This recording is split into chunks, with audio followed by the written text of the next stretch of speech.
Lately I've been thinking about this life and how it brought me here. Staring at this man in the mirror, I see him often here. Wipe my tears, only if you knew what I was going through. Only if you walked it in my shoes. Certain things don't like to talk about, but I'll always remember. The chaos in my mind turned my heart out in November. I'm surrounded by too many doors, not sure which way I entered. But I'm rocking with my loved ones, let you know that front and center. Found out my skin's tough as leather, I can storm through any weather. Addiction was the hardest battle I ever endeavored. All right, welcome back to the Message is Hope podcast, where the hope stands for hearing other people's experience. My name is Adam. My name is Mike. Today, me and Adam are at a convention, and we brought the equipment along just on the off chance that we might want to record something. So the situation arose. I got to talking to a young lady in the hallway, and she was a little interested, and I kind of pushed it a little bit, and now she's here with us. So Awebry, welcome to the podcast. Thanks, Mike. Thanks, Adam. Thanks for having me here today. Absolutely. Grateful to have you, right? And so just to kind of give you a little backstory, we kind of already told you, right? Our purpose of this podcast is just to further the message of hope, right? People who may not be able to land at places like this, are people who will never be able to meet an Awebry, right? Someone as special and as unique as you, and to be able to convey that message so that so it's out there for the world, right? So we're going to kind of start of what was it like for you growing up? I like it when people ask me about growing up. I usually tell people that I lived a very Leave It to Beaver lifestyle. Okay. But for those folks that are a little bit younger and don't know the reference, it was just a very loving household, really nurturing. My parents were, they were great. I mean, they had their conflicts, just like any parents do. Eventually, they ended up getting divorced, and my dad met with somebody else. But within each family household that I grew up in, there was just love, and I had a voice. My parents listened to me. They would ask questions. They cared. They were in my life. They were invested. They were involved, and there were times when, I didn't know who I was and how I fit in this world and where I belong. But growing up as a kid, man, it was dynamite. My dad and I, we were like best friends, and he was definitely like my foundation, my rock. And this guy was just an amazing father. I really had no idea how good of a father I had. I wasn't aware of other people's difficulties or struggles that they had from parents. My dad was a teacher, middle school. He was also a football coach. He was a mentor to kids in the community, and people looked up to him. And when he'd walk down the road, people would be like, "Hey, Coach," And there was Coach Sam, and he was there, and he was there definitely in my life. And he was very humorous. He was eloquent. He had 2 master's degrees, and like I said, he was a teacher. So growing up in his household, as the head of the household, he had some rules. He was very big into education, and so for me, it was get your nose in a book, right? You definitely want to read. I can remember when I was young, Nintendo had just come out. Right? Yeah. So I guess I'm kind of dating myself there. But Nintendo had just come out, and I remember my friend Stephanie up the road, and she really wanted. She just got a Nintendo, but she wanted a buddy to play this game with her. And I was all in. And I had no idea that this was going to be, yet again, one of those addictions that was going to pop up later down the line. But at that moment, I was being invited to be a part of. And I was excited. And she walked me up the road, and we went into her house, and we played Nintendo. I came back after hours. We got sucked into the vortex, which is Mario's. And I came back home, and I proceeded to sit down at the dinner table. Yes, we had dinner at the table. That was a family thing, and my stepmom was there, my dad was there, and I was telling them all about it. My brother was there, and my dad said, "Oh, we're playing video games now. So here's what I'm going to ask you is that if you're going to play video games for 2 hours, if you're going to play video games for an hour, then you have to read for 2 hours." And television was, starting to get good. We had the Fresh Prince of Bel-Air at that time. Great show. Yeah, right? Yeah. I love that show. I love classic. Dude, Will, Yeah. come on, Yeah, right? that's a classic. But my dad was really, he wanted me to do more, right? And he pushed me in the proper way. And so in a gentle way, he said, there's better things for you to do with your time than to just sit in front of the TV. So what he promoted was, an hour of TV a week. And so I had to split that up. And I'll never forget, Fresh Prince of Bel-Air was one of my 2 TV shows that I picked. But I guess the point that I'm trying to say is that I had good guidance and I had a really good foundation. Right. And yes, I had a stepmom and I had a biological mom too. But for me, the constant was my father, and he was dynamite. And I just didn't know. I honestly didn't know how good I had it. Right? He was very invested. Okay. So, telling your story, I would never think that somebody with that foundation would ever have a problem with drugs. So, when did that start for you? I would say, I have more addictions than just drugs. Oh yeah, Right. So we all do. yeah. I mean, it took, yes. I definitely realized that I had a problem when drugs became apparent. But after being in a program for as long as I have been, I really can look back and realize that my first addiction was probably food. Yeah. Then video games. No, I think it was probably food. Yeah. So the first time I ever committed a crime was over candy. And I stole a lot of candy from stores. And we're talking like That's 9 2 years old. addictions. Yeah, 9 years old. Thieving and food. Yeah, I'm sure that there's an adrenaline rush that comes with that, and yeah, I've actually worked through that with my sponsor. Right, we've looked at she called it criminal pride, criminal pride, and that was a new one for me.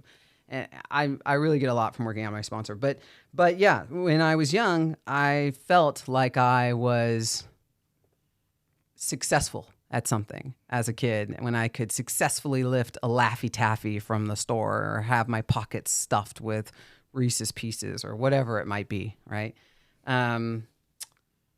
My parents started to notice that I was hiding food. And so that was like the first thing. And they started to talk to each other. Like my mom, my biological mom, who had split with my dad, they started to have conversations on the phone about their concerns with, hiding and lying about it. And then my dad caught me one day. I don't remember the circumstances, but I remember he figured out that I had candy in my room, but I didn't have enough allowance to pay for it. And so somehow he connected the dots and realized, and he made me go back to the store with him. And I mean, this is just a little corner store, right? This is like 2 aisles the store had. I grew up in a town that only had about 1,300 people, 1 stoplight at the time. Okay. And so this is a very small store, and it's just me. It's me and my dad, and nobody else in this little corner store, and I have to own my stuff. And that still wasn't a deterrent enough. I ended up later on in life stealing from my neighbor, Michelle. My neighbor, Michelle, when this is back when I lived in California, my neighbor, Michelle, had what was called an easy bake oven. Okay. I don't know if you guys know about that toy, but that was a toy back in the 80s that your parents would buy you. And I think you could plug it into the wall, and it would come with these little packets, like brownie packets or cookie packets. And you could pretend to play house in your room with this device that I'm sure was probably unsafe, but we're talking the 80s. And I proceeded to sneak through the fence and crawl into Michelle's room, which, we were good friends, we were neighbors, so we went back and forth from each other's houses quite a bit. It wasn't that crazy. But I took her easy bake oven. The whole oven? The whole oven. The whole oven, right? The whole oven. And she won't miss it. yeah, she won't miss it, right? And won't even I brought notice. it back into my room, and I don't even know if I had the patience for everything to bake. Like I was mixing the packets and feverishly trying to put them in their respective containers, and then put them in the easy bake oven. And then I did what any addict does later on in life. And I remember her asking, "Where are the packets?" Because I took the oven back, and I don't know. I don't know where the packets are. So Did you help her look for them? I probably did. I probably did help her look for them, you know? And it's funny because later on in life, and now I've just skipped, like chronologically, I've just jumped about 20 years down the line. But later on in life, I heard stories about addicts stealing your dope, turning around, and then helping you look for it. And I never did that. I never did that. And I thought that I was living like an integral life in the addict world. But so food wasn't an apparent problem, even though I was ballooning up as a kid, like whatever. In America, we got all kinds of chubby people. And so like it wasn't like life-threatening. It wasn't destroying my life nearly as rapidly as other substances would later on down the line. But I can remember the devastation that food did have on me, and that was because I started ballooning up in middle school. We'd moved to Oregon from Santa Cruz, California, and man, we moved to Southern Oregon, and we were at this middle school, and I can remember not getting asked to the dance, right? But other girls had, and this was like a very pivotal moment in my life. Like I can remember looking at the scene of the dance, and I can remember people being up against the wall, but mostly guys and girls were enjoying themselves dancing together. It was a slow dance. It was a slow song. And I was up against the wall, and I realized at that moment that I was different. I didn't look as pretty, as attractive as the other girls in the room, probably because I was bigger. And I realized that at that moment that it had become a problem. And at that moment, my self-worth plummeted. Like I started to devalue myself from that middle school dance on for the rest of my life. I devalued myself as a woman. And so, middle school came and went, and with that, all of the struggles, and high school came and went with all of the struggles, and always trying to fit in, right? That's kind of what I spoke about today at the convention, was just really trying to fit in different cliques, trying to navigate who I'm going to align myself with, what crew I'm going to be a part of, who's going to have my back, who are my road dogs going to be. And, it went from the hippy dippy crowd to the rough crowd. And then later on in college, I switched it up, and I started just going to mad parties. And I was like, well, if I'm going to do whatever it takes to be part of the cool kids. Right. And that's what I'm going to do. And I threw on some platform shoes, because by the time I left my town, I realized, I'm not really that big. Like, just everybody in high school just made me out to make me feel like that. Like, I know that's kind of an oxymoron, because you can't really have people did they make you feel like that, or was it all in your head? That's what I'm talking about, the oxymoron, right? So as soon as I said that, I'm like, no, people really can't make you feel anything. It's your perception, right? And how you assess the situation, and how you determine how you're going to react to that and how you're going to feel. Again, good old step work. Yeah. I love recovery, right? I love recovery. But yeah, so when I went to college, that's when my I don't want to call it naivete, but my willingness to try anything. Right. Desperation. How about that? That's a good word. Like I was desperate to play whatever role I needed to in order to be blank. And you can Mad Lib it. You can fill in whatever word you want to. But in college was when it started to get really real for me. And that's when I met like a lot of the people, a lot of the roughnecks.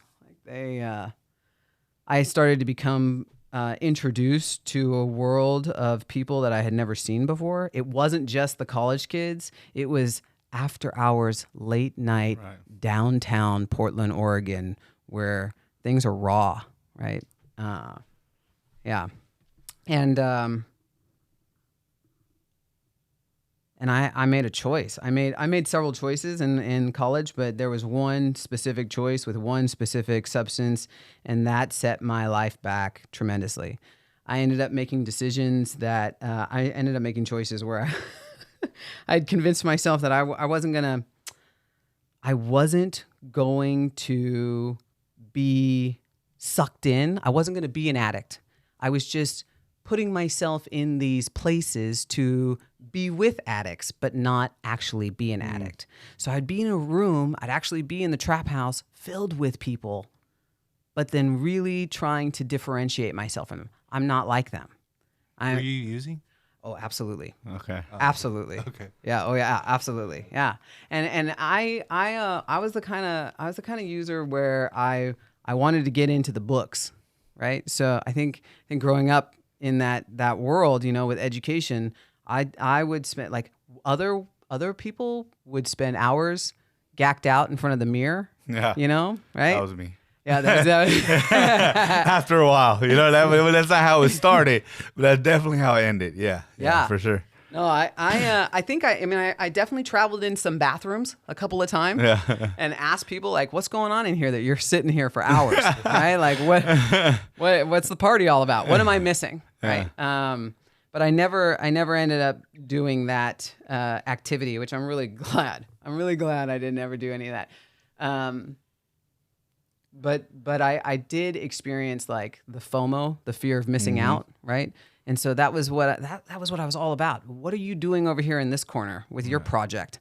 And what are you doing over here, right? And hey, you're gonna leave the house and you're gonna be gone for hours. What are you doing out there in the world at stupid o'clock in the morning? Go. Yeah. Yeah. Yeah, I wanted to go, right?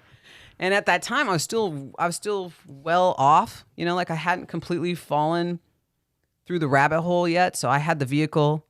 I don't want to say too much on this podcast, but I ended up volunteering to do a lot of things that I knew better. Right. Okay. It involved driving. Yeah. Okay. All right. I got you. Yeah. So I surrounded myself with. I basically gave up on college, and I surrounded myself with people who really saw me as a mark. Growing up, I had such a sheltered life. Like I wasn't used to the life of crime, right? And so when I was surrounded by these people and their crew, that's what they're all about, And the little educated nerd, the naive little girl was really curious. What you guys got going on over here? What are you guys really doing over here? And I started to see things that I had never seen before. And that really like piqued my interest. And I started doing things that I found myself in situations that I couldn't believe I was doing. Right? I'm so glad. One day years went by.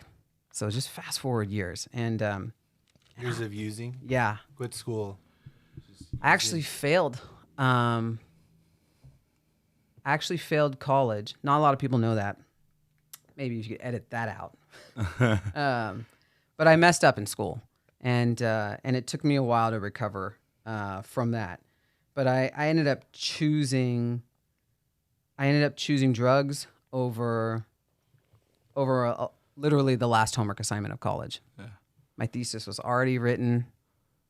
I got into an argument with one of my professors, and then he just really nitpicked my paper and found a mistake and took me to the board. And I lost because I was all gacked out. I was trying to defend myself in front of the committee, and I didn't call my dad. I should have called my dad, right? Like I should have called the sane, like I don't use the word sober, but the sane, clean, esteemable, educated man who's always been there to back me up. But I didn't because I was filled with shame and embarrassment, and I didn't want him to see the world that I had dove into so willingly. And it's really interesting. Like I just recently watched Alice in Wonderland. This is random, but there in the very beginning of both the cartoon and the movie, like she literally falls down the rabbit hole. Right. And if you haven't seen that scene in a long time, it's really interesting because in that rabbit hole, there's a lot of things that pop up that are just arbitrary objects that are just kind of falling up at you as she's falling down. And that's what it felt like for me. Like I felt like I was traveling through this vortex of time with all of these people in this world. And I kept seeing these objects that were popping up that didn't make any sense to me, right? People would talk about charges and felonies and devices and I can't even speak to all of this stuff, or else I'm really going to get myself in trouble. But I started being introduced to things that I had never seen before, right. And I didn't want anybody from my family to see that, I've always thought that movie was about drugs. I'm pretty sure it is. Right? I'm pretty sure it is. I think a lot of even what's that other one? Willy Wonka? No, the one with Mickey Mouse where he's. What is that? You know what I'm talking about? Yeah. Where it's almost like they're on an acid trip, bro. It's Mickey Mouse, and he has like those sticks to do the orchestra, and all those like whales come out, and the Disney thing. Yeah, the Disney, okay, yeah. I don't know that one. I can't even think of the name right now. He's orchestrating. He's got like 2 magic wands. That is Fantasia. Isn't that Fantasia? Yeah, see? Okay. That's a scene. I think that's a scene from Fantasia. Yeah. So the one thing I find really interesting, I think that's why it's so important for this podcast, right, is because like a lot of times when we think of addict, right, we think of somebody that came from a rough neighborhood, somebody that was like brought up in poverty, or like we think of somebody behind a dumpster getting high, right? We think of like all this horrific stuff, right? And the truth is, man, is that the disease of addiction has no boundaries, right? It reaches everybody from every economic background, from every race, religion, creed, sexuality. Like none of that matters to the disease of addiction, right? And even though, right, I come from that, right? I come from my mom got high, my dad got high, like everybody in my household got high, and it's what I grew up in, and I felt like, oh, well, this is what life is, so that I'm just gonna follow this path, right? But and I always had like these thoughts, like if my dad would have been this, right? Like if he would have been in my life, like things would have been different. Or if my mom wasn't an addict, then like things would have been different. Or if I wasn't like raised in this neighborhood, like things wouldn't be different. But what we're similar as, right, is that I was still always looking for that acceptance, right? I was always worried about like, what are they doing over there? What can I, and I could relate to that, to the trying to fit into different areas, right? Like I wanted to be the skater, I wanted to be the tagger, I wanted to be, whatever was cool and popular at the time. Like I just wanted to fit in with whoever was doing that, and I kind of found a home with the drug addicts, right? Those are my people. These are the guys that like they don't care what shoes I'm wearing, they don't care what kind of haircut I got, they don't care about anything, right? Like the only thing they care about is like, do you got $3 on a weed bag, Mm-hmm. And so like I found a home in that, right? Mm-hmm. But like going back to like that's the point of this podcast, so that people like you don't have to end up in the same places in order for us to seek out help, right? So go ahead and continue. Well, I mean that's the thing, I talk about not wanting to invite anybody from my family into my world. Like I was making such poor choices, and that's too light. Like even just saying that sentence, such poor choices, doesn't even scratch the surface. I can't even really paint you a picture of the poor choices, except for the bullet points are, I really did make the choice to not live in an environment where I was paying rent. I had months of rent paid, but because I had roommates and I didn't want them to see how I was living, I chose to sleep in my car instead. Like that is a conscious choice, like an absolute choice. Rather than being warm, I'm going to sleep in the parking center of the Lloyd Center, the parking lot of the Lloyd Center. Like, what is that? I'm going to choose to get disrupted and have police knock on my window to ask me to move, and blankets to hide inside this car. And oh man, you guys, just the imagery. Like I started hiding a lot. And that was a choice. So I wasn't honest with any of my friends, and it was easier just to back away and just to fade into the distance, almost dissolve into the background of the chaos, which was the streets of Portland, Oregon, And if you don't know about Portland, Oregon, then it's all right. Just think of any seedy underbelly of any kind of city out there, and that's the city place. has a real underbelly, like underground. Yeah. Yeah, it's pretty crazy. Yeah. And it would lead me down like dark alleys. You know, there in some of our in recovery, we talk a little bit about that sense of hopelessness, right? And never having to feel like that again, right? Choosing a different way to live. And all of those statements I can relate to tremendously, right? Like, again, making that conscious choice for a different lifestyle is pivotal. It's instrumental if you're going to make any kind of shift out there in your life, right? And that hopelessness, that despair, those dark places of destituteness that I experienced. I mean, I literally was walking the streets, hanging out under bridges just to be engaged in conversations with people. I would put myself in really dangerous situations with violent weapons just to prove a point while I'm debating with somebody at 4 a.m. I started jumping trains. That was a fun thing. Oh, let's hear about that. Yeah. I've talked to a few different people that did that, like across the country and up and down the coast, and they have some stories. Mine's not. I don't do trains that far. Okay. I jump trains just to rebel and for the thrill. I don't jump trains Not to go get anywhere. No, I don't. I'm not trying to go very far. Just one and then hop on and back. Yeah, I mean, it's not even like a station, right? Like I think I remember the first time I did it. You know, at that time I worked 3 jobs when I was in college, and so I still managed to maintain all of those jobs for at least the first few years that I was all gacked out, and I had like a couple of hours before my shift, right? Again, stupid o'clock in the morning, and I can remember being like next to the Burnside Bridge, and this train like just slowly just careening by. And I looked at it, and I was just in my car buying time, right? Hanging out in the car, because isn't that the fun life? You know, all by myself in my 3-foot-long iguana. And I just was like looking at this train, being like, I could hop on that. And I think I was wearing like a very thin skirt at the time, a very long, thin skirt.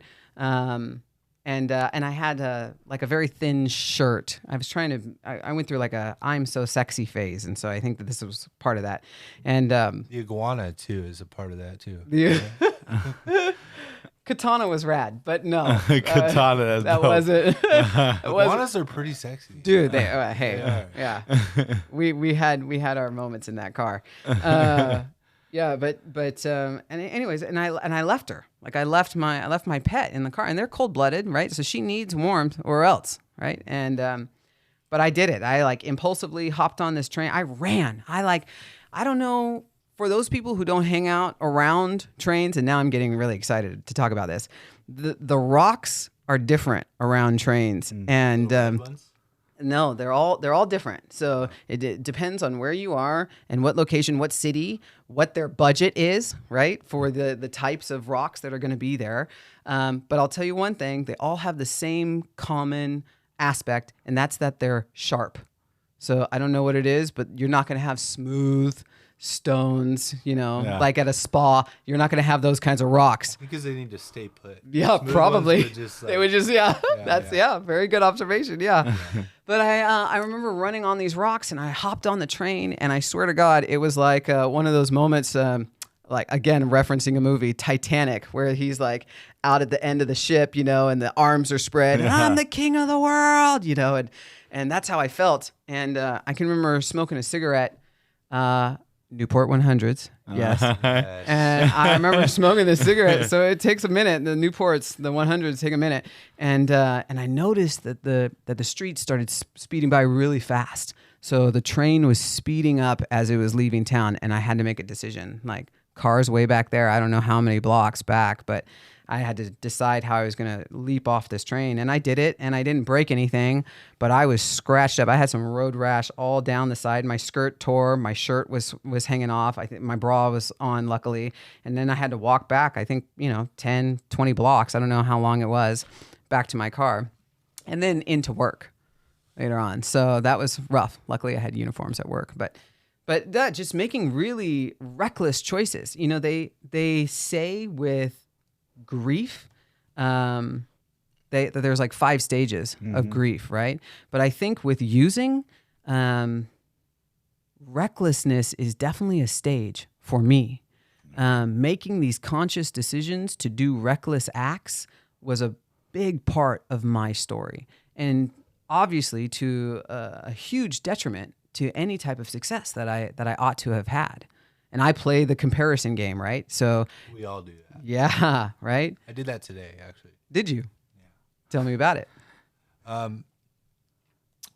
Just comparing my recovery mainly to other people and thinking I should be working harder, even though I feel, and some days I feel like I would put a lot into it.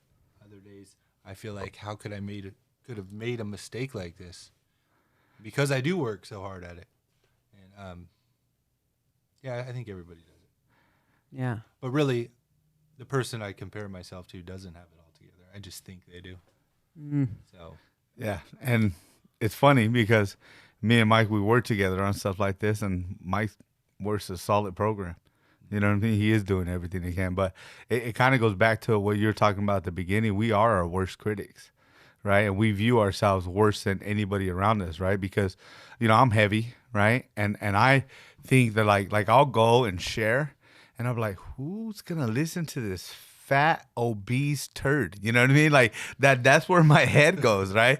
Like who's gonna get motivated by me? Like I'm over here talking about self-control and don't pick up and don't get loaded and don't do this, but I can't even say no to a taco, right? And that's something that I'm working on, right? I'm not gonna get too much into it, but I have lost quite a bit of weight so far, and but yeah, we are our worst critic, right? And we make mistakes, right? Nobody's perfect. Nobody does everything with integrity all the time. And so, yeah, one of the questions in step 10 is like, are we comparing our insides to other people's outsides? That's classic. It's Yeah, a classic question. Right? It is a classic question. It's a big question because we do it all the time. Yeah. Right. I see people outwardly amazing, right? But we don't know what happens when they go home alone and they're sitting in their room and they're watching TV. All that guilt and shame or embarrassment or anxiety or that depression or they could be doing some shit. There's just all these different things, right? And so I think that I know we are our worst critics. I beat myself up more than anybody around me. I feel like I'm a bad father. I feel like I'm a bad sponsor. I feel like I'm a bad employee. I feel like that there's moments where I just beat myself in the head. And the beautiful thing is that we have a fellowship with people around us where they can kind of like redirect our thinking, like, bro, you're an amazing dad. You're doing fantastic. Like, just keep moving forward. You know what I mean? And so, yeah, I think that was a good point, though, for sure. Yeah, I think that that sums it up too, and I'm kind of glad that we broke right there to have a dialogue, because in my story I'm getting caught up on a lot of the particulars, but what's really important in the story is not the train jumping, and it's not the dark alleys and the bridge conversations. It's not the criminal world that I was quickly surrounded in. It's really just the feelings that I had. Yeah. Like those feelings of being alone and not a part of. Like, that's my story right there. If you wanted to sum up my story, it was always feeling like I was outside and not a part of. Yeah. And there would be times that I would be writing those things down, desperate to have somebody listen to that, but if you don't feel like you belong with people, then all of a sudden you start, I should say, the narrative that I create in my own head is that I'm not valuable enough. Yeah. And because I'm not valuable enough, then I'd make really, my thinking becomes very myopic, right? What I choose to do is based off of a reality that I'm creating. And oftentimes the reality that I'm creating is a negative one. Right. And so because my actions are based on negative thinking and my perceptions aren't real, right? They're just this awful narrative that I'm telling myself, then all of a sudden I'm self-fulfilling into this situation where now I am actually in a negative position. And now I am devaluing myself as a human being, right? It's very cyclical. Yeah. It's a very cyclical and twisted predicament that I put myself in time and time and again. And even if I want to take it back to that middle school dance, right? The feelings that I have, even with men now, are just very negative, right? I will look at a man and he will look at me and I will say to myself, there's no way that he likes this, right? There's no way. Right? There's no way. And So- you can fill in the reasons why you want to talk about mad living for real. Yeah. Like, oh, I'm too blank, Yeah. right? Fill it in. What is that? An adverb? An adjective, something that describes something, right?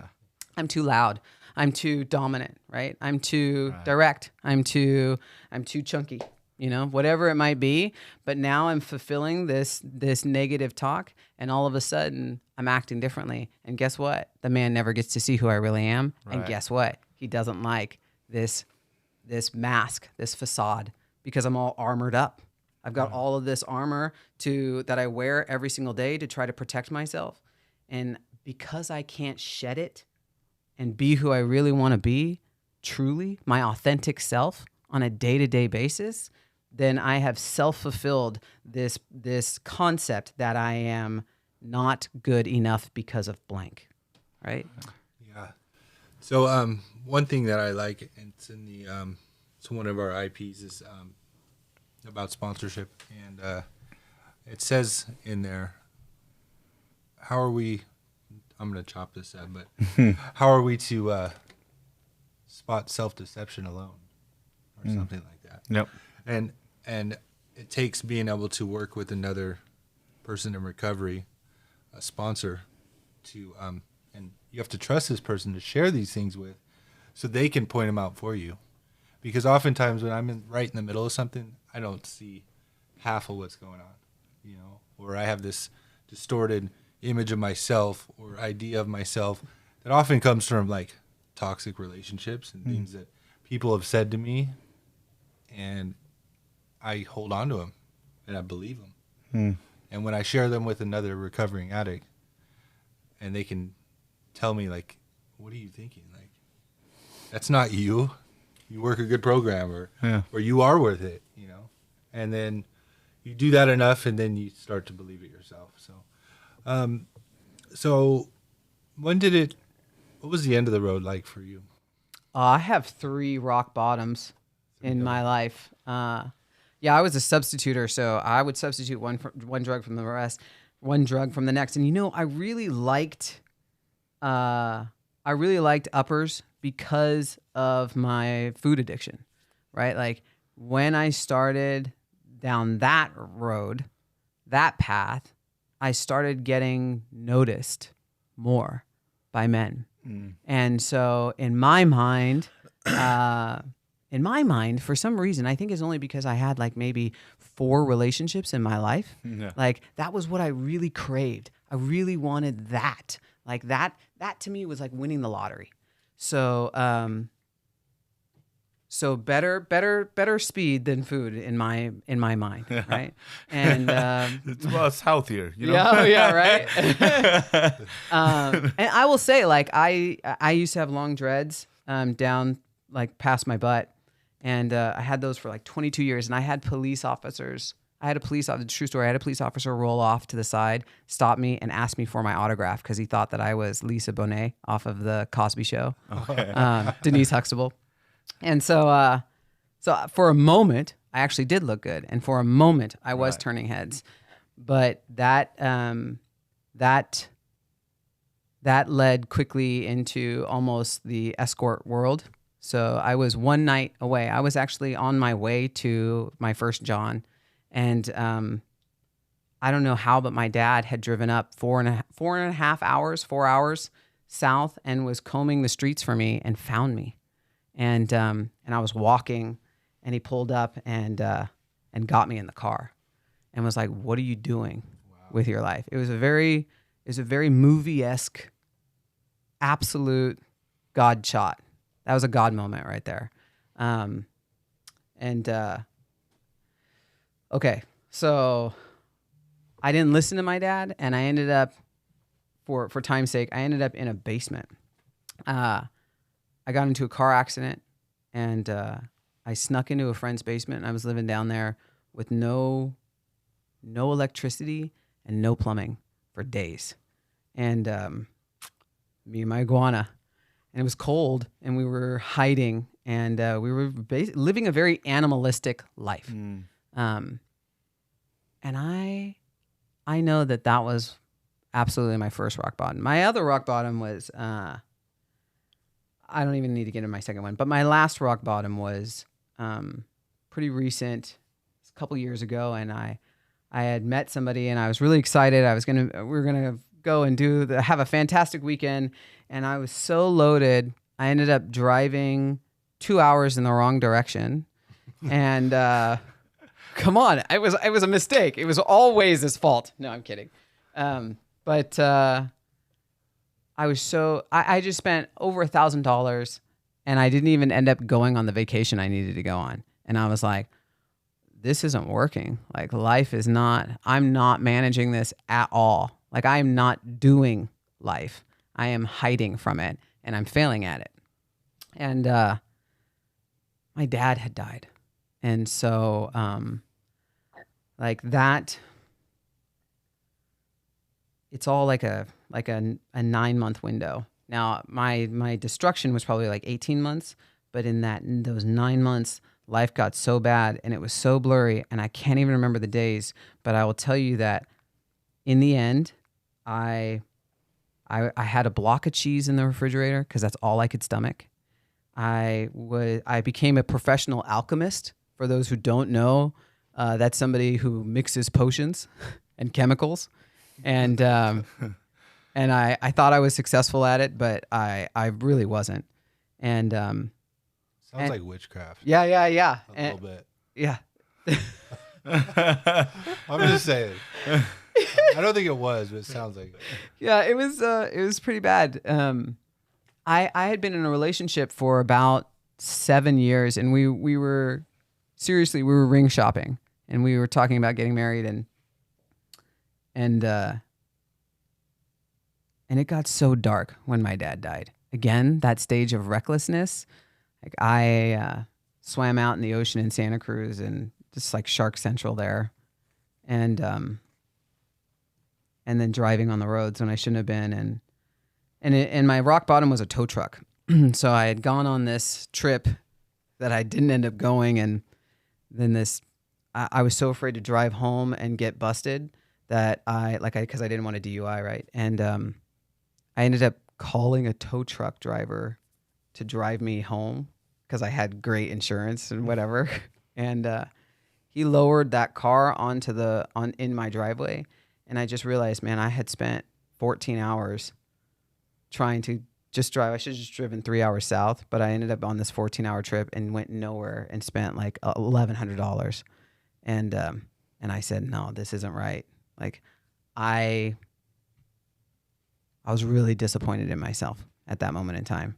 And I was aware enough to realize that I was aware of how ridiculous the situation was. My neighbor had noticed that I was living a very animalistic lifestyle. I stopped looking at him in the eyes whenever I walk by his house. And he had ended up giving me some meeting brochures, and was like, hey man, I think that these are for you. Now, me and my partner at the time had been fighting so much that my neighbor came and knocked on the door, and handed me these brochures.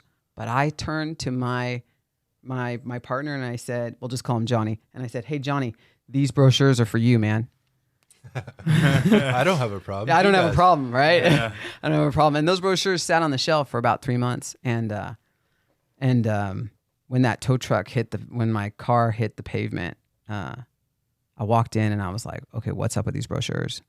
And so that's when I opened up this trifold thing. For anybody out there who doesn't hold the value of paper brochures, man, I'm here to tell you that phones are great, but there's something about pieces of paper, man. I opened up this trifold brochure, and just looking at it, I couldn't believe how many meetings there were in my area. I just couldn't believe it. I was like, wait a minute, these are all the meetings for Monday?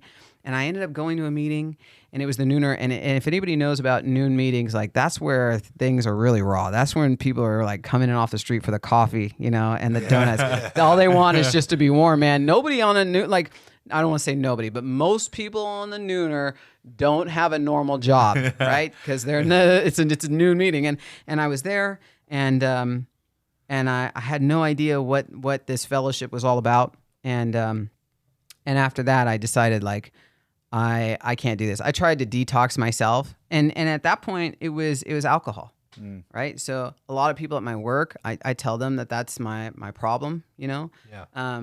Because believe it or not, that's more socially acceptable than having a food addiction and having like a speed addiction. Yeah.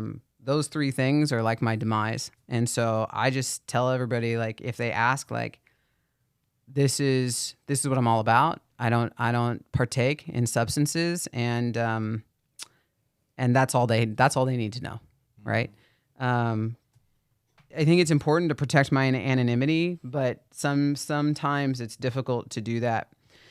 And I checked myself into a treatment facility, and I didn't tell work what I was doing. Obviously, I had some vacation lined up, and it just so happened that I always took a vacation in August, and I just fibbed to everybody, and I said, hey guys, I'm going up to Oregon in August, and because I was in Cali at the time, and so nobody knew that I was in this treatment facility until one of my employees came to visit his sister. Oh, wow. And so that's what I'm talking about, right? Like you really try to protect your anonymity, but there's some times where it doesn't work out like that. It's not that smooth. And there's one other time that happened, and that's at my current job, and it was with my boss. I was in a meeting with a lot of the managers. I'm also a boss at my job. And so this was like a working dinner with other managers from other sites. And we were sitting down, and I had double booked myself because I was a speaker at this convention. And I used the word convention, and I shouldn't have, because my boss grilled me, and she was like, "Oh, you're going to a convention?" And I said, "Yeah, and I really can't stay long." And then I just said, I have to help set up. I didn't want to tell her I was a speaker, I was aware, like, to have some caution, right? But I learned now it's best to never use that C word. I can substitute it with a different C word, and that's conference. Yep. So I'll usually tell people that I'm at a conference now, because she proceeded to Google that moment in live time and asked me, what convention I was going to. I told her, don't worry about it. She Googled it and then held up the smartphone screen, and it said the conference, the convention that I was going to, and outed me in front of all these managers, right? And so, Cool. No, it wasn't You cool. should have said Comic-Con. She actually asked me a lot of crazy stuff. I was really surprised. She asked me if it was, what are those, like, furry, like the sex convention? Dressed up as stuffed animals? Yeah, stuffed animals. That's where she went to, and I was like, "Yo, what? Like, what? No, that's not what I'm talking about." And then I think she did say Comic-Con or something like that, because she knows I'm big into Star Wars and aliens. And There you go. yeah, Love right. aliens. Sigourney Weaver, that aliens, not UFO aliens. Okay. Anyways, Oh, he's into the other kind of alien. you're into Yeah. UFO Yeah. aliens? Yeah, no, I'm Conspiracies. We might have a podcast about that. All my conspiracy theories in 1 hour. Yeah. You ever listen to KFI overnight? No. They have some good Do conspiracies. they? AM radio. I'm going to check it out. So it's kind of a mixture, like having pride for how far you've come from. I think the other thing that's been really challenging too, and I know that we're close on time. I can't believe how long we've been up here. But the other thing that's really challenging is seeing my employees with problems, right? And you can't help. And right, and I get in That's this. difficult. I have this really difficult position. I mean, I'm at a. I don't want to be so naive to be like I'm good, but I'm not weak. I'll just put it like that, right? I'm pretty solid right now in my recovery, and people do look up to me for advice, especially at work sometimes, right? And I go back and forth. Like I have some pillars in the NA community who have, in the community who have they have like double digits, you know, and I really respect them. And they'll tell me, you know, like, hey, this is something that you're probably in this position for a reason, and you should probably tuck these people under your wing and introduce them to some form of recovery, right? And the other side of that is that it's an HR nightmare. It's an HR nightmare, right? Every business meeting is an HR nightmare. Yeah, that's true. Yeah. But we in my industry, and I'll say mildly put, is healthcare. We at one point we had 24 employees at my site, and I think it was either 7 or 9 of them. So let's just average it and say 8. 8 of the employees had substance abuse problems. Yeah. So I mean, it's big, and it's something that it's painful to sit back and watch it and see it, because it takes one to know one, right? Oh yeah, we always know. Yeah. Yeah, we're quick with it too. Yeah. Right. So you know, my turnaround was realizing that I had been telling myself this lie my whole life, that despite the difficulties that I was experiencing and the situations that I put myself in, the lie was that it really wasn't all right. Like I kept telling myself, it's okay. I would say that so frequently. It's okay. And then whatever it is. Like, okay, we're going to go out and score another bag. Great. It's only 5 a.m. and we're going to wake somebody up. We're all driving impaired. It's okay. It'll just be really quick. Right? Yeah. The it's okay line lasted me probably 2 decades, you know, and you can walk that back to me being the little kid stealing the Laffy Taffy from the store, right? It's okay. I'm only going to have one, right? Or like eating too much, you know, and saying like, I'm going to have this 3rd slice of pie instead of just seconds. It's okay. It's just a couple more bites, right? Or, you know, like, spending all of my money for that last sack, right? You know, it's okay because everybody needs it tonight, right? And I'm going to be the savior, right? There was a time when I was in college, and I remember driving down to the store to get alcohol for the party, but I was underage and I was already loaded, right? But it's okay because it's just a straight shot down the hill and then back, you know? So I kept saying this phrase, like, it's okay, for like 2 decades. And I think that the turnaround, to answer your question, and I'm sorry it took so long, is that I realized that it's really not okay. Right. There was really nothing that I was doing that was really okay. Nothing in society's eyes was an all right act for me to be doing. Right. And honestly, like, I do feel a little sadness. Like I ought to have known better. I shared that today, you know, when I was speaking, is that I knew better. I knew better, and I made that conscious decision to do it anyways. You know? And that's something that, I mean, we talk about, you know, really struggling with addiction. I really liked how, Adam, you were talking earlier about, hey, it's funny, we have this concept of where you ought to be, like who you are as an addict, and what our picture is, our persona of you, the image that we have of what an addict should look like, you know? But really an addict, in my terms, is when you know you don't want to do something and you do it anyways. Yeah. Right? Despite the consequences. Despite the consequences. Yeah. All right. So we should wrap it up here. I have one question, though. What do you do for your recovery, like on a daily basis? Shoot. How do you stay clean? Well, I currently work the steps. I have a really close relationship with my sponsor. That's how you and I met in the hallway, talking about step work and sponsorship, you know? Yeah. That's always a good conversation starter for sure. Right. Yeah. I love those conversations. Yeah. Yeah. Unless you meet someone that doesn't have one. Then it goes nowhere. Yeah.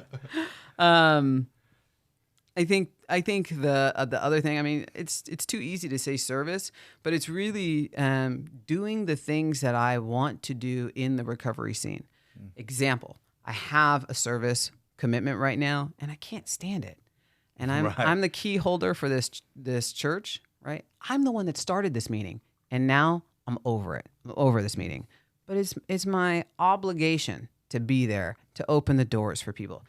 Dude, I wish we had this book called The Guiding Principles, because my favorite line in our fellowship is out of that book, and it says, protecting the program isn't about guarding the doors, but it's about keeping the doors open for the next addict who needs to walk through them, right? And so staying in service in roles that I want to be in, yeah, that's one I don't want to be in, but I get to turn around and do things like H&I. So I currently go into the jails. That's probably one of the most rewarding things. I think I'm almost at that 5-year mark, and I've been doing treatment facilities every single week and leading meetings in treatment facilities for 4 out of the 5 years that I've been doing. Yeah. So that's the like icing on the cake for me. And I don't want to.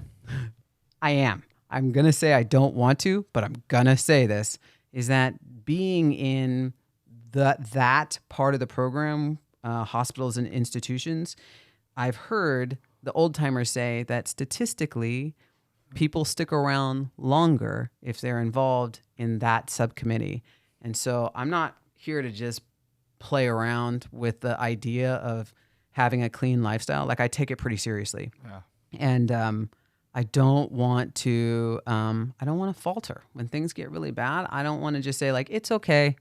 Mm-hmm. It's just a shot, right? It's just a martini. I don't want to do that. Nobody's going to know. Yeah.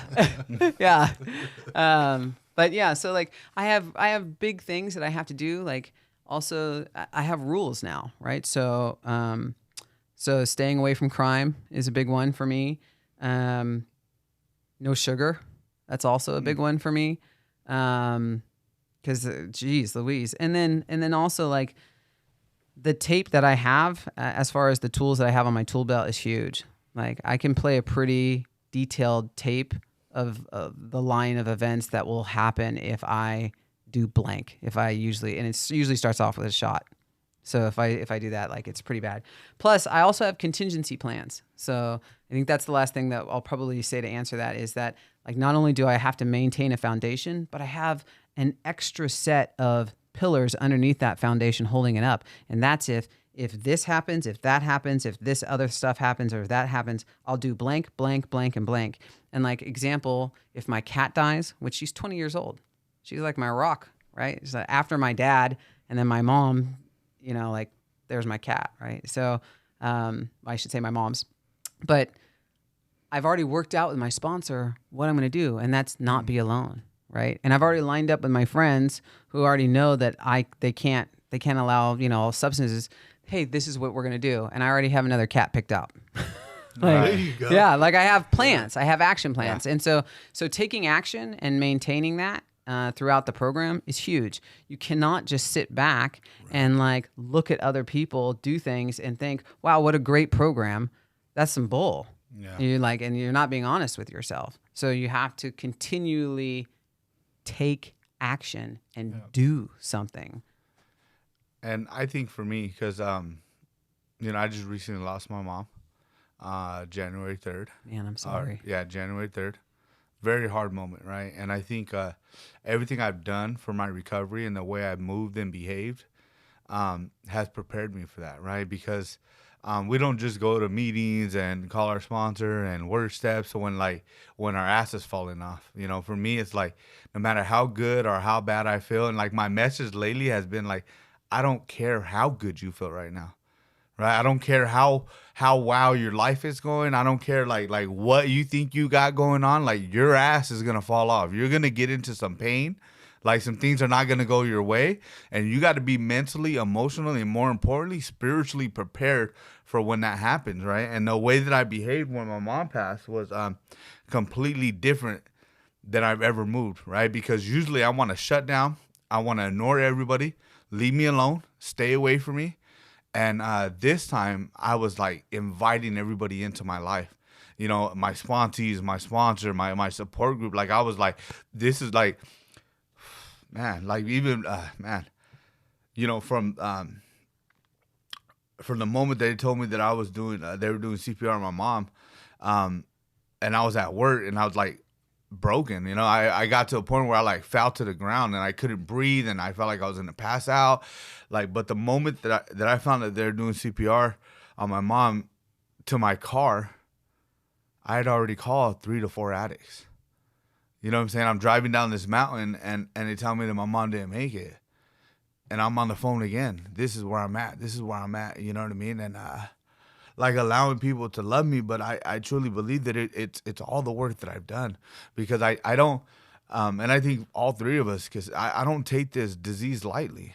Like, I don't ever get to a place where like, oh, I've been, I've been clean for 10 years. Like, maybe I don't need to do as like for me, I don't want to let off the gas, because I see it. I see when people let off the gas. I see when people stop doing what they're supposed to do. When people go out and relapse and they come back, it's always the same thing. I stop going to meetings. I stop calling my sponsor. I stop working steps. I stop having a conscious contact with God, and I stop being of service to others. It's always the same thing. And for me, I've worked way too hard to get where I'm at, to allow that to just be it. Like, oh, I done enough yesterday. I don't need to work on today, right? And so it's about being prepared for those moments, because they're going to happen. Nobody's exempt from losing a job. No one's exempt from losing a loved one. No one's exempt from losing a pet. No one's exempt from any of that, getting in a car crash. Like, well, none of us are exempt. And it's important that we, and I say spiritually, because I feel like that's the most important part, is to prepare spiritually for anything that happens in our life. And of course, that shit, it rocked my world. It absolutely rocked my world. But the people that I have in my life, God knew exactly what he was doing. And I believe in God's will. I don't always like it. I was angry, not at him, but I was angry at his will. Right. But if I wasn't spiritually prepared for that, I don't think I would have made it. Maybe I wouldn't have got loaded, but I definitely would have ended up in jail. Because when I hurt, I want everybody to hurt around me, right? And if I could hurt you physically, then maybe you'll understand how I feel emotionally, And I've been like that since I was a kid. And to not hurt anybody, to not get loaded, to not isolate, to not like withdraw myself from the pro. I was in more meetings than I've been. I was on the phone with more people, and it's like an odd behavior from what we're used to, right? Because we hide in cars, we hide in dope spots, we hide in restrooms. You know what I'm saying? We hide behind dumpsters, like we hide, right? And through all this, there's not a moment. I mean, a few days later, I was working a step with someone in his truck. You know what I mean? Because I knew, and I didn't want to be in there. I didn't want to be in that truck. But I knew that is what I needed for me to continue to heal. You know what I mean? And so I love that, right? I can't let off the gas. I have a disease that is my worst enemy, and he is trying to kill me on a daily basis, right? And he doesn't come in the same form that he did when I was new. He used to always be like, just one, it's going to be different this time. Like, it's alcohol and it's not this, right? It doesn't come at me like that anymore. What it tells me, like, oh, when a sponsor's calling me, right? And I just sat down, on my bed to watch TV and eat a burrito. And I'm like, do I really need to answer this? Right? Like, I just sat down, I'm about to relax, and you know what? Let me answer it. And then 45 minutes to an hour later, I'm like, man, I'm so grateful I answered this, because it's exactly what I need. And I just put my microwave in the burrito and continue, or microwave in the burrito in the microwave, and continue to, you know what I'm saying? So it is about going against the grain sometimes. You mentioned working through your emotions. Mm-hmm. Specifically when you painted me a picture of driving down the hill and calling people and being on the phone. I'm sorry for those people who are listening to this podcast, but we're going to extend it at least another 2 minutes, because one of the things that is really important and it's really cool about recovery is that it teaches you how to experience your emotions, and better yet, how to name them. And that's something that Mike and I were talking about outside in the hallway, was naming your emotions and then creating space for them and allowing them to flow through you and process them. In the past, I have always said, let's talk about sadness, right? Oh, I'm feeling sad. That's a bad emotion. It's either good or bad, right? Yeah. And either I want to allow myself to feel it or I don't, right? And the other thing is that when we talk about fear and anger, one of the things that I've read recently is only 37% of Americans can actually name more than 3 emotions. If I was to ask you, you can't say fine, how are you feeling? Better yet, what are you feeling? Only 37% of Americans can actually say something other than happy or angry or sad. It's those 3 basic emotions. Now, if we took anger, and I told you that I'm angry because anger is my default, usually there's a lot of things that create that emotion. Maybe I'm feeling uncertain about myself. Maybe I'm embarrassed. And so my defense is to just be angry first, right? Maybe I'm unsure. I'm lacking confidence. Maybe I'm feeling shameful for an action, and that's why I'm actually disappointed in myself. There's a lot of subcategories of feelings that comprise the actual feeling of anger. And so what is it exactly that we're feeling? And when you work the steps, it actually allows you to process, what are you really feeling inside? Instead of just numbing out, let's actually allow space for those feelings, name them, and stop categorizing them so simplistically as good or bad. Because what has that benefited anybody? It causes us to hide, to shove those emotions down, push them off to the side, and hide them away until we feel something that we deem as good. Man, recovery is amazing. I'm really sorry that you experienced that with your mom. And I'm really grateful that you're sitting here with us today. For sure. All right. Well, we did go a few minutes over, but That's okay. It was a beautiful. It was good. It was beautiful, and Very we want to good. thank you for coming up to our hotel room. And Yeah, we're in a hotel room right yeah, coming up to our hotel room, and better than a motel room, right? now. Yeah. Don't start on that one. Sensitive subject. Well, we want to thank you for coming on the podcast. We appreciate you being honest, vulnerable, and just telling us your story. So, Thanks, Adam. Thanks, Mike. Thanks for having me. No problem. absolutely. Can you spare some hope right now? Lately I've been thinking about this life and how it brought me here. Staring at this man in the mirror, I see him often here. Wipe my tears, only if you knew what I was going through. Only if you walked it in my shoes. Looking at the skylight, thinking of my life like looking for the right state of mind to get my time right. I just hope my time's right, lost up in the limelight, but you'll never know unless you walked up in my shoes. As someone who struggled with addiction in the past, how does it feel to be able to give hope to others who are still struggling now? You know, it's such an honor to be able to hear other people's experiences of life, to see how when faced with the very thing that was sent to destroy you, kill you and take you out forever didn't, but rather you have been given a second chance to give hope and be a light for those who are still in the dark. So don't be afraid to share your message to the world. You never know whose life you might be saving.